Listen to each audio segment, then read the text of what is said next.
जरांगे पाटलाचा तुळजापूर आणि पंढरपूर दर्शन दौरा या विषयावर आपण भाष्य करणार आहोत। संघर्ष योद्धा मनोज जरांगे पाटील यांनी गेल्या अनेक दिवसांमध्ये सगळा महाराष्ट्र पिंजून काढलेला आहे आणि तळागाळातील समाजाला जागं केलेलं आहे। तर त्यांनी दर्शनाला जायचं ठरवलं। महाराष्ट्राचं कुलदैवत कुलस्वामिनी आहे तुळजाभवानी आणि पंढरीचा किंवा सर्वसामान्य गोरगरिबांचा राजा विठुराया यांचं दर्शन घ्यायचं। भक्ती आणि शक्ती तुळजापूरची तुळजाभवानी ही शक्तीचं रूप गणलं जातं। ती एक शक्ती देते आणि विठुराया हे भक्तीचं प्रतीक आहे। कारण आषाढीला कार्तिकीला हजारो लोक पायी त्या ठिकाणी जातात, लाखो लोक आषाढीला त्या ठिकाणी पायी पंढरीच्या दिशेनं जातात। तर या विठुरायाचं या ठिकाणी आशीर्वाद घेण्यासाठी या तुळजाभवानीचा आशीर्वाद घेण्यासाठी जरांगे पाटील हे तुळजापूर आणि पंढरपूरच्या दिशेनं काल त्यांनी प्रवास केलेला आहे। त्यांनी दर्शन घेतलेलं आहे आणि त्यांनी जायचं ठरवलं असं लोकांना कळालं की म्हणजे त्यांनी कोणाला म्हटलं नाही की तुम्ही सोबत या, तुम्ही सोबत चला। मात्र त्यांच्यासोबत हजारो वाहनांचा ताफा आणि लाखो लोक हे दर्शनाला निघाले। मग हा अचानक घडून आलेला योग आहे। वास्तविकता एखाद्या सभेला कुणाला जायचं म्हटलं, कुणाला गोळा करायचं म्हटलं गर्दी तर नाकी 9 येतात। इथं मात्र लोकांना परस्पर कळालेलं आहे की जरांगे पाटील आता दर्शनाला जात आहेत। तर लोकांनी अक्षरशः रांगाच्या रांगा या ठिकाणी लावल्या। काल मीडियाच्या माध्यमातून किंवा काही यूट्यूबरच्या माध्यमातून हा दौरा राज्यातील लोकांनी लाईव्ह पाहिलेला आहे। ही गर्दी लोकांनी लाईव्ह पाहिलेली आहे। पुन्हा वेगळं सांगण्याची आवश्यकता नाही किंवा ज्यांना कोणाला शंका असतील ते त्यांनी ते यूट्यूबवर किंवा या जे इलेक्ट्रॉनिक मीडिया आहे यांच्या चॅनल्सवर सुद्धा आपण पाहू शकता की कशा प्रकारची गर्दी होती, किती प्रकारची गर्दी होती। आणि या गर्दीमध्ये संघर्ष योद्ध्याचं जागोजागी स्वागत झालेलं आहे। वेगवेगळ्या ठिकाणी म्हणजे रस्त्याला त्या प्रत्येक ठिकाणी अशा प्रकारचं स्वागत जरांगे पाटलाचं झालेलं आहे। त्यांना परत यायला सकाळ उजळलेली आहे।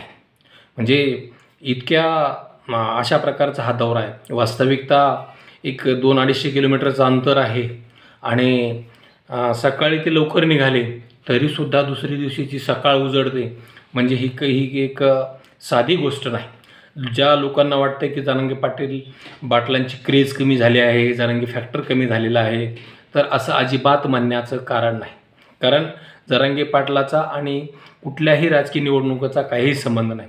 तसं लोकसभेलाही त्यांचा कुठलाही उमेदवार उभा नव्हता, ना विधानसभेलाही उमेदवार उभा नव्हता। त्यांनी सांगितलं तुम्हाला ज्या पक्षात राहायचं आहे त्या पक्षात राहा, ज्याला पाडायचं आहे त्याला पाडा, ज्याला आणायचं आहे त्याला आणा। त्याच्यामुळं त्यांना वेगळा दोष देण्यात काहीही अर्थ नाही।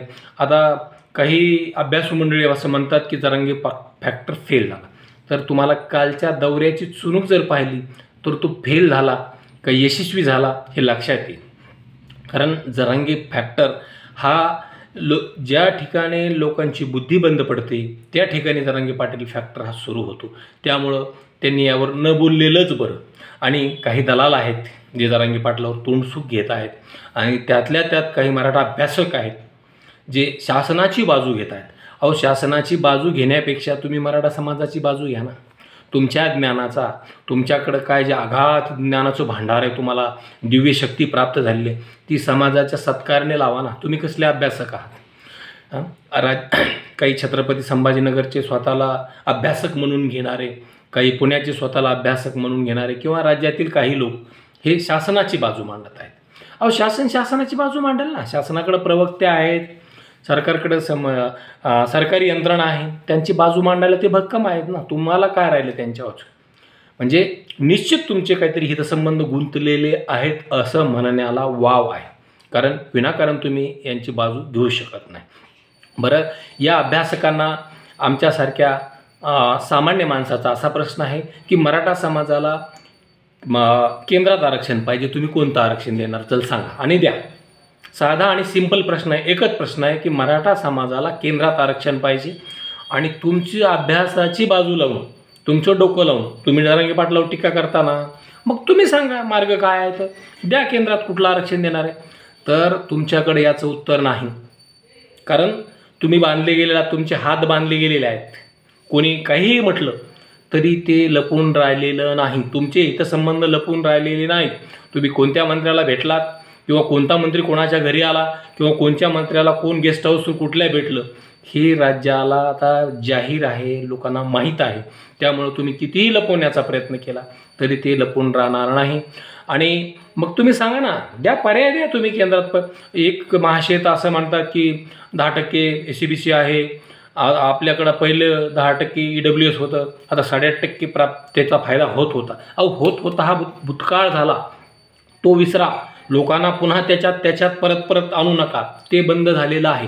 राज्य पातळीवरचं आरक्षण आता EWS बंद झालेलं आहे. पुन्हा सांगतात केंद्रीय पातळीवर EWS आहे. मग आता केंद्रीय पातळीवर EWS आहे याचा अर्थ केंद्रात OBC आरक्षण घ्यायचं नाही का? केंद्रावर सामाजिक आरक्षण घ्यायचं नाही का? मग तुम्ही 10% SCBC देताना केंद्रात द्या ना. SCBC द्या केंद्रात. लढा तुमचं, लावा डोकं तुमचं अभ्यासकाचं. सामान्य घरचा माणूस आहे जरांगे पाटील, तो उभा आहे. आणि जरांगे पाटलाला काल पत्रकाराने प्रश्न विचारला की आरक्षणाची पुढची लढाई घ्या. त्यांनी सांगितलं की यापुढं सरकार स्थापन झाल्यानंतर आम्ही समाजासोबत बैठक घेऊ आणि कशा प्रकारचं आंदोलन करायचं, पुढची काय दिशा असेल हे समाजाशी चर्चा करून ठरवू. अंतरवालीमध्ये सामूहिक उपोषण करू. मग तिथं 5 लोक बसतील, 10 लोक बसतील, 500 बसतील, 10,000 बसतील, 1,00,000 बसतील, ते काय बसायचे तर बसतील. किंवा यदाकदाचित असाही निर्णय होऊ शकतो की हे आंदोलन आझाद मैदानाला सुद्धा होऊ शकतं. असंही दुसरं ऑप्शन जरांगे पाटलांनी सांगितलं. आणि ही खरोखर म्हणजे आता लोक काहीही म्हणतील, जरांगे पाटलांनी लोकसभा मतदानाच्या 2-3 दिवस अगोदर डिक्लेअर केलेलं आहे की सरकार कुणाचंही येऊ, ते आम्हाला लढावंच आहे. म्हणजे त्यांनी पहिलंच क्लिअर केलं आहे. त्याच्यामुळं आता पुन्हा ओढून घेऊ नका की हा मुख्यमंत्री झाला आहे म्हणून जरांगे पाटील आंदोलन करतोय, तो मुख्यमंत्री झाला आहे म्हणून जरांगे पाटील आंदोलन करताय. हे म्हणणं सर्वस्वी चुकीचं आहे. कारण त्यांनी तेव्हाच सांगितलेलं आहे की आम्हाला लढावंच लागेल आणि त्यामुळं ते आता लढण्याची दिशा निश्चित करत आहेत. आणि कालही त्यांनी सांगितलं की आम्ही मानगुटीवर पाय देऊन आरक्षण घेऊ, आमचं ते हक्काचं आरक्षण आहे. अशा प्रकारचा निर्वाणीचा इशारा दिलेला आहे. आणि राज्यातील समाजाला त्याने आवाहन केलेलं आहे की आता सज्ज राहा, पुढच्या लढाईसाठी सज्ज राहा. आता सरकार स्थापन होऊ द्या आणि आपण आपला पुढचा निर्णय घेऊ. आणि राज्यातील तमाम समाज बांधवांना विनंती आहे की अशा सामान्य घरातील मॅनेज न होणाऱ्या व्यक्तिमत्वासोबत राहणं हीच काळाची गरज आहे. फक्त आता आपणचं पीक येईल, भूलथापा दिल्या जातील, सरकार आश्वासनांचं गाजर देत आहे. किती हॉस्टेल सुरू झालेले तो मराठा समाजाचे. OBC समाजाला दिलं पाहिजे या मताचे आम्ही आहोत. आणि OBC समाजाची वर्षभरापूर्वी घोषणा झाली. आज 52 वसतिगृह सुरू आहेत. मराठा समाजाची डिसेंबर 2016 घोषणा झालेली आहे. अजून ते जमिनीवरच यायचे. किती 7-8 ठिकाणी फक्त बांधकामं चालू आहेत. बाकीचं काय?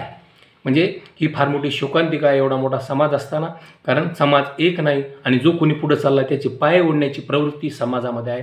म्हणून अशा प्रकारे जरांगे पाटलाच्या पाठीशी राहणं हे समाजाच्या हिताचं आहे. आणि जरांगे पाटील हे संविधानाची भाषा बोलतात, जरांगे पाटील ही न्यायालयाची भाषा बोलतात, जरांगे पाटील ही संसदेची भाषा बोलतात, संसदीय भाषा बोलतात.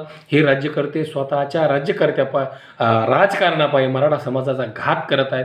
हे लोकांच्या लक्षात यायला वेळ लागत आहे.